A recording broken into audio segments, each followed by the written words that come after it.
Zero over मध्ये आपलं स्वागत. मी प्रसन्न जोशी. नमस्कार. आजचा एपिसोड, आजची चर्चा, आजचा झिरो ओव्हर कुंडमळा पूल दुर्घटनेबद्दल आहे. हे तर उघडच आहे, पण कधी कधी वाटतं या घटना दाखवून सांगून काय उपयोग आहे.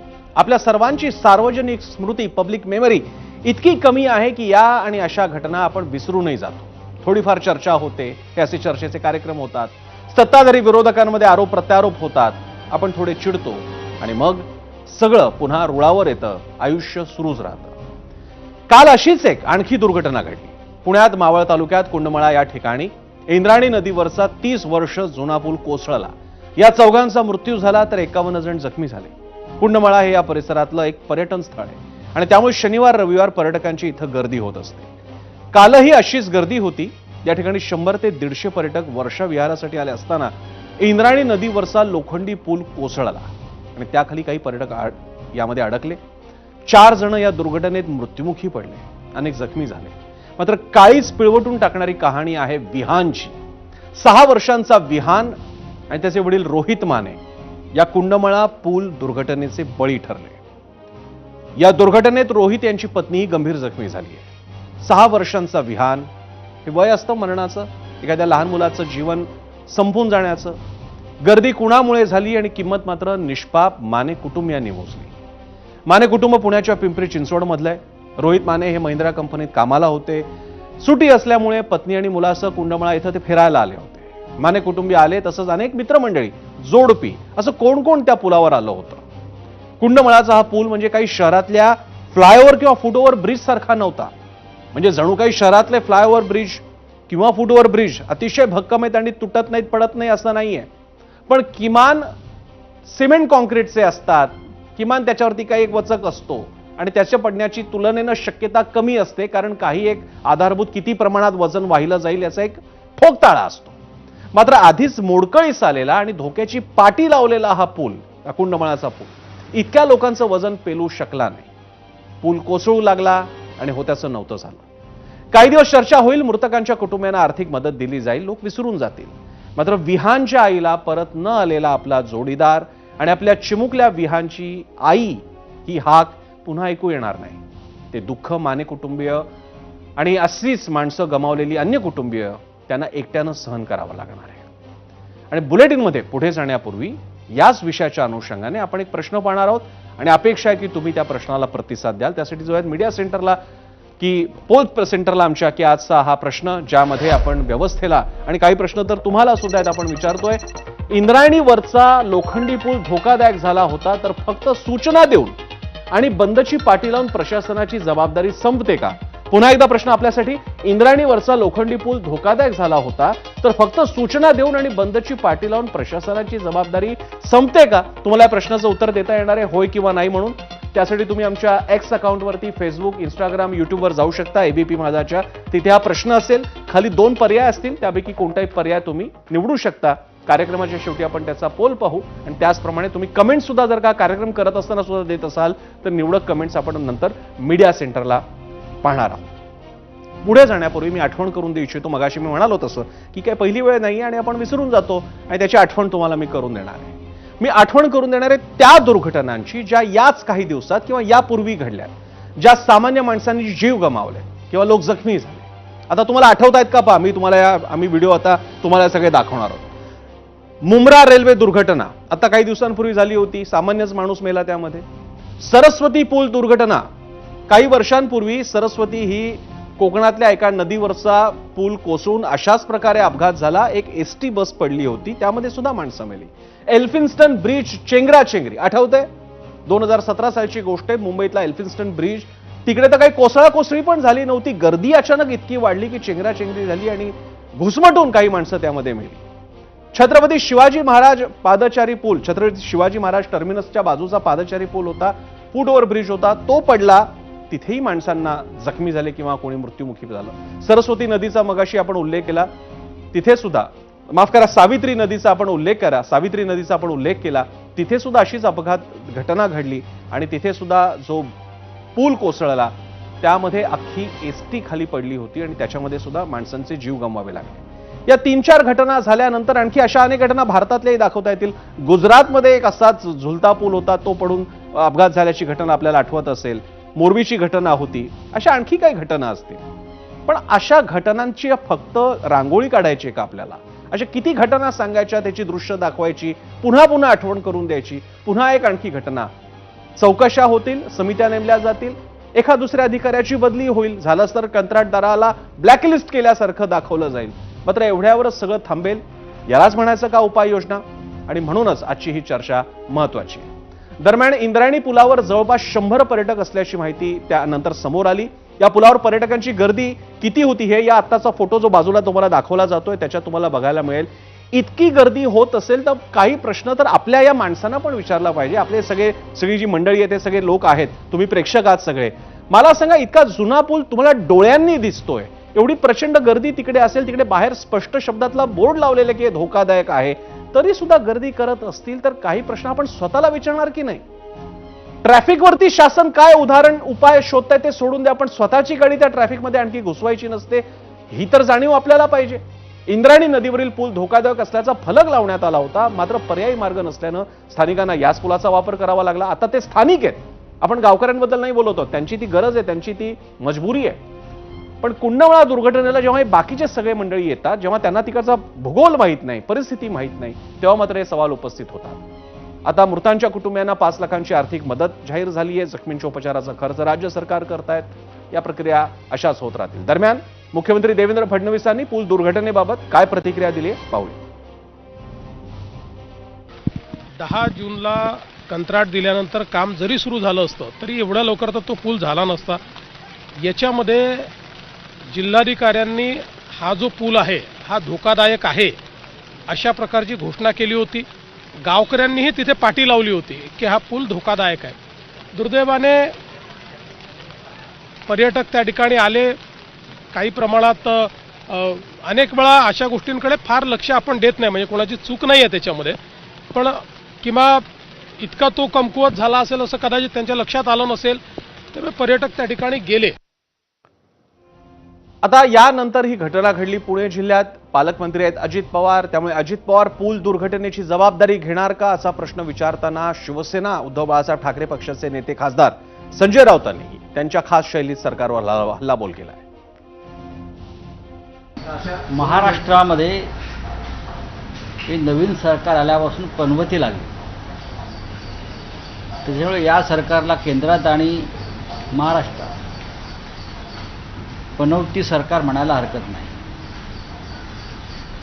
पनवती सरकार सातत्यानं अपघात, घातपात, दहशतवादी हल्ले सुरू आहे. कालच्या दुर्घटनेची जबाबदारी अजितदादा पवार पालकमंत्री म्हणून आपण घेणार आहात का की झटकून टाकणार आहात? कारण तुम्हाला मी काल काहीतरी एक पाहिलं, एका पत्रकाराला दम देत होते, त्यांना सगळंच माहीत असतं. आता हे राजकारण होत राहील, पण आपण कल्पना करू शकता का, काल इंद्रायणी नदीवरचा हा पूल कोसळल्यानंतर योगेश बंडरेलो हे वाहून जात असतानाचा व्हिडिओ समोर आलाय, ज्यामुळे आपण कल्पना करू शकतो की काय धोका असेल, काय परिस्थिती असेल योगेश यांच्यावरती. आणि आता ती दृश्य त्यांना त्यांच्या डोळ्यासमोर येतील. रुग्णालयात सुरू आहेत.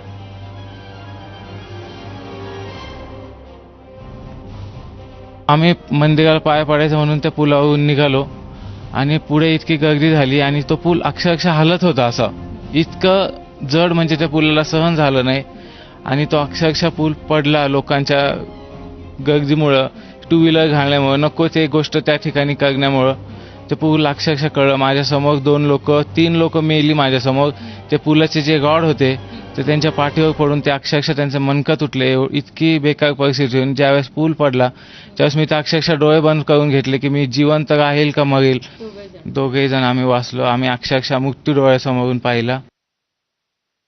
पूल पडण्यासारखा नव्हता, पण तिथं जास्त लोकांची गर्दी झाल्यामुळे तो पूल पडलेला आहे. कारण की स्थानिक लोक जास्त करून किती 1-2 बाईक असेल किंवा 4-5 लोक असेल येऊ जाऊ शकत होते त्याच्यावरनं. काय एवढा म्हणजे धोकादायक नव्हता. पण इथं सोशल मीडियाद्वारे कुंडमाळ्याचा वाढता प्रचार आणि वाढती पर्यटकांची संख्या, त्याच्यामुळं या ठिकाणी जास्त गर्दी आली व हा पूल पडला. या ठिकाणी बेगडेवाडी स्टेशन आहे आणि या स्टेशनला दुधाच्या गागरी घेऊन जाण्यासाठी हा सोयीस्कर मार्ग होता. पण तो पायी मार्गासाठी होता, पादचाऱ्यांसाठी होता की दुचाकी स्वारांसाठी पण होता? पायी मार्गासाठी होता. परंतु त्याच्यातून दुचाकी जाण्यासारखी जागा असल्यामुळे लोक त्याचा वापर दुचाकी घेऊन जात होते. आणि ह्या ठिकाणी बऱ्यापैकी गवळी आणि शेतकऱ्यांसाठी पूर्वीच्या काळी पुण्याला किंवा पिंपरी चिंचवडला भाजीपाला नेण्यासाठी आणि दूध सांगोर्डी असेल, कानेवाडी असेल, इंदोरीतील काही लोकलला जाणारे व्यक्ती असतील त्यांच्यासाठी हा पर्यायी रस्ता होता. खरं किती लोक असतील, विद्यार्थी पण असतील, ते या ठिकाणून प्रवास करत होते? तसं म्हणलं तर कॉलेजला जाणारे कानेवाडी म्हणा, सांगोडे म्हणा किंवा इथे आजूबाजूच्या वस्तीवर, इंदोरी परिसरातील आजूबाजूच्या वस्तीवरचे जे काही लोक असतील, जे विद्यार्थी असतील, ते पर्यायी कॉलेजला वगैरे जाण्यासाठी ह्या रस्त्याचा उपयोग करत होते. दरम्यान कुंडमळा दुर्घटनेनंतर मनसे अध्यक्ष राज ठाकरे यांनी काही गंभीर मुद्दे उपस्थित केलेले. ते पाहूयात आपण कोणते हे मुद्दे आहेत. ते राज ठाकरेंनी उपस्थित केलेले मुद्दे. राज ठाकरेंचे सरकारला सवाल, पूल धोकादायक होता तर पूर्ण प्रवेशबंदी का केली नाही? आणि हा प्रश्न अनेकांच्या मनात येतोय की सरळ पूर्ण प्रवेशबंदी का केली नाही, सरळ बंदच ठेवायचा होता. दुसरा मुद्दा आहे, धोकादायक पूल पाडून नवा पूल का बांधला नाही?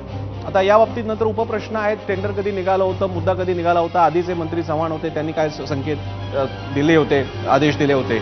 बचाव कार्य वेगानं सुरू आहे म्हणण्याचा प्रसंग का येतो? हा राज ठाकरेंनी एक प्रश्न विचारलाय. दरवेळी काय झालं, बचाव कार्य सुरू आहे, समिती नेमली जाईल, अभ्यास केला जाईल. सरकारचे इतके विभाग आहेत, ते नक्की काय करतात? हाही प्रश्न आहे.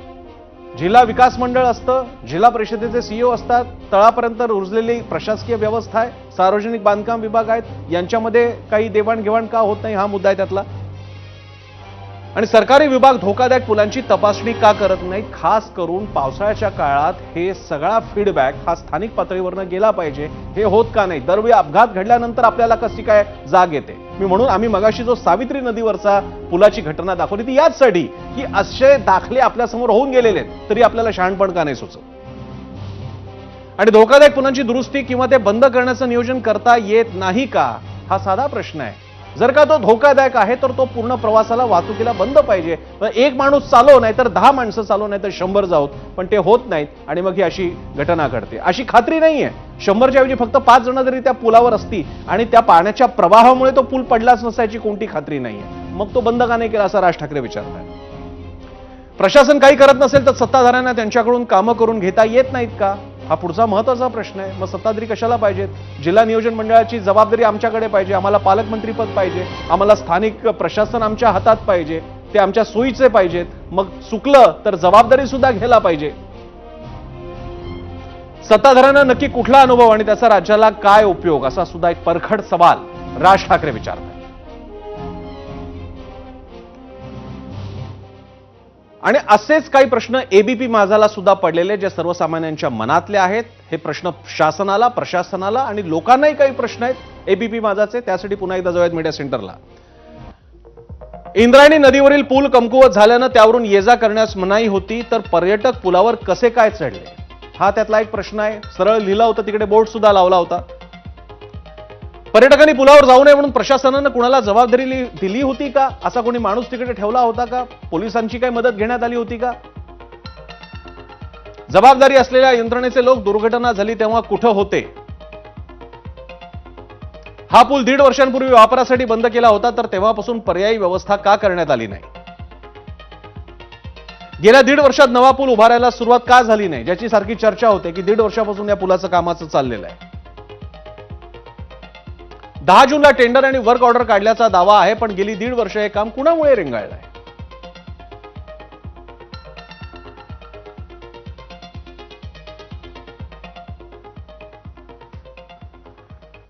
आणि यानंतर नेहमीप्रमाणे आपण जाणार आहोत तुमच्या लोकांच्या प्रतिक्रियांकडे, प्रेक्षकांच्या प्रतिक्रियांकडे. त्यासाठी आपण पुन्हा एकदा जाऊयात मीडिया सेंटरला आणि जाणून घेऊयात लोकांच्या काय प्रतिक्रिया आहेत, त्यांचं काय म्हणणं आहे या कुंडमळा पूल पडण्याच्या प्रकरणाबद्दल. आपला प्रश्न होता, इंद्रायणीवरचा लोखंडी पूल धोकादायक झाला होता तर फक्त सूचना देऊन आणि बंदची पाटी लावून प्रशासनाची जबाबदारी संपते का? होय किंवा नाही मध्ये उत्तर होतं. याचा कौल आपण सगळ्यात शेवटी बघणार आहोत. दरम्यान प्रतिक्रिया आपण पाहूयात लोकांच्या आलेल्या. एक्स वरती आलेली कार्तिक कनोरे लिहितात, ग्रामपंचायतीनं तो पूल पूर्णपणे सील करायला पाहिजे होता किंवा तो पूल पाडायला हवा होता. कार्तिक कनोरे यांची प्रतिक्रिया. एक्स वर आणखी एक प्रतिक्रिया आली आहे. विनायक औंधकर लिहितात, हे एखाद्या हॉस्पिटलमध्ये ऑक्सिजन संपल्यावर दरवाजाबाहेर ऑक्सिजन नाही अशी पाटी लावण्यासारखं आहे. दुरुस्तीचं टेंडर काढून पायाभूत सुविधांवर खर्च करण्याची जबाबदारी प्रशासनाची आहे, पण हा निधी त्यांनी जाहिरातींकडे वळवला असेल असा एक टोमणा सुद्धा त्यांनी मारलेला आहे. लोकांच्या प्रतिक्रिया मात्र चांगल्या अभ्यास करून आलेल्या दिसत आहेत. एक्स वर्षी आणखी एक प्रतिक्रिया. शशांक महाडिक लिहितात, प्रशासनाला जबाबदारी झटकता येणार नाही. दरवर्षी तिथं 4-5 जीव जात असतात तरी तिथे बंदोबस्त नव्हता. बरं, बंदोबस्त ठेवणं अवघडही नाही. साधं उदाहरण आहे, गणपती विसर्जनावेळी सगळे घाट सील केले जातात, तसंच हा पूल सुट्टीच्या दिवशी सील केला असता तर कुणीही पडलं नसतं. अतिशय योग्य मुद्दा आहे. तुम्हाला माहिती आहे, शनिवार रविवार गर्दी होती, बंद करा. लोणावळा असेल किंवा अनेक ठिकाणी पावसाळी पर्यटनाची ठिकाणं त्या जिल्हाधिकाऱ्यांनी त्या ठिकाणच्या जिल्ह्यातल्या किंवा लोकांनी बंद केलेली आहेत. मग हा निर्णय असा घेता का येत नव्हता? नेहा लिहितात, प्रशासनानं तो पूल पूर्णपणे बंद ठेवायला हवा होता. लोकांना आजकाल कसलंच भान राहिलेलं नाही. फोटो सेल्फीच्या नादात लोकांना तिथला बोर्ड कुणी पाहिला नसेल आणि प्रशासन सरकारला नंतर बोल लावावेत ते बाजूलाच राहू द्या. पुढची प्रतिक्रिया एक्स वरती आलेली तानाजी थोरात यांची. इंग्रज आजही त्यांनी आपल्या देशात बांधलेल्या धरणं, इमारती, पुलांच्या कालबाह्यतेची पत्र लिहून माहिती देतात, पण आपल्या शासनाला किंवा पत्र वाचून निर्णय घेण्यासाठी दुर्घटनेची वाट पाहावी लागते. तानाजी थोरात लिहितात, अतिशय बरोबर आहे हा मुद्दा. इंग्रज परदेश पुन्हा गेल्यानंतर सुद्धा आपण बांधलेल्या ब्रिजची गॅरंटी देतात, संपल्यानंतर ते सांगतात आम्हाला आम्हीच स्वतः बांधलेल्या पुलांची खात्री देता येत नाही. दिलीप पवार लिहितात, प्रशासनाची चूक नाही, लोक बेशिस्त आहेत. युट्यूबवरती त्यांची कमेंट आलेली आहे एबीपी मधाची. अतिशय बरोबर कमेंट, ही पण बरोबर आहे. 3 बोटं आपल्याकडे पण आपल्याला दाखवावी लागतील. अक्षय सूर्यवंशी लिहितात युट्यूबवरती, आमच्या पाट्या लावल्या तरी लोक जातात आणि मरतात, त्यांना स्वतःच्या प्राणांपेक्षा सेल्फी महत्वाचे वाटतात. वाईट वाटतं याचं. वाईट वाटतं की असल्या काही लोकांच्या आग्रहामुळे तिकडे आज माने कुटुंबियांवरती किती दुर्दैवी प्रसंग ओढवलेल्या या गर्दीमुळे. प्रसाद माने लिहितात, पूल धोकादायक आहे हे प्रशासनाला आधीच माहिती होतं, त्याचे नवीन बांधकाम केलेलं नाही म्हणून ही दुर्घटना घडलेली आहे. यानंतर युट्यूबवरती एक कमेंट आलेली अक्षय काळे यांची, जर पूल धोकादायक स्थितीत होता तर बोर्ड लावण्यापेक्षा पर्यटन स्थळाची गर्दी बघता तो वेळीच दुरुस्त का केला नाही? हा अनेकांच्या मनातला प्रश्न आहे. पूल माहित होता तुम्हाला, दुरुस्ती नीट झालेली नाही तर करायची होती. इन्स्टावरती भास्कर बहाड लिहितात, फक्त पाटी लावली म्हणजे जबाबदारी संपली असं नाही, त्यांनी तातडीनं नवं काम सुरू करायला हवं होतं. लोकांचा साधारण कल हा प्रशासनाला ते जबाबदार ठरतायत. अक्षय चव्हाण लिहितात, लोकांची पण जबाबदारी आहे, तिथलं बोर्ड डोळ्यांना दिसत असूनही लोकांनी तो बोर्ड न दिसल्यासारखं करत पुलावर गर्दी केली. इन्स्टावरती आलेली भाग्यश्री माटे लिहितात, आपले काही नैतिक जबाबदारी आहेच, शासनाची चूक आहेच, पण जीव कोणाचा गेला, आपला ना की शासनाचा? मग आपली काळजी आपण नको का घ्यायला? हा मुद्दा मात्र असं वाटतं की कुटुंबियांनी सुद्धा, जे कुटुंबांसह कुठे आपल्या पर्यटन स्थळी जातात त्यांनी मात्र ही काळजी घ्यावी यापुढे हा धडा बघून. उदय पाटील लिहितात, आता काय सूचना द्यायला गौतमी पाटीलला उभं करायचं का? लोक वेडे झालेत, अशा ठिकाणी फिरायला जातात आणि नको तसे स्टंट करतात, मग काय होणार आहे असं उदय पाटील यांनी लिहिलेलं आहे. फेसबुकवरती कमेंट आली आहे महेश गायकवाड यांची, सूचना देऊन आणि पाट्या लावून जबाबदारी संपत नाही, पण त्या ठिकाणी जाणाऱ्या पर्यटकांची जबाबदारी ही असते की धोक्याच्या सूचना केलेल्या ठिकाणी जाऊ नये. आणि या कमेंट जर का तुम्ही पाहिल्या तर अशा प्रकारे धोक्याच्या सूचना फक्त या कुंडमाळापाशी नव्हत्या. कोकणामध्ये अनेक ठिकाणी समुद्रामध्ये आधीच बोर्ड लावलेले असतात की पाणी खोल आहे किंवा या किनाऱ्याचा अंदाजा येत नाही, भरतीची वेळ सुरू आहे, पोहायला जाऊ नका. काही समुद्र किनारे तर पर्यटक याच्यासाठी नाहीच आहेत. नदीपात्रांच्या बाबतीत सुद्धा असे बोर्ड लावलेले असतात, पण लोक ऐकत नसतील तर काय करावं? प्रशासन कुठे कुठे कमी पडणार आहे हाही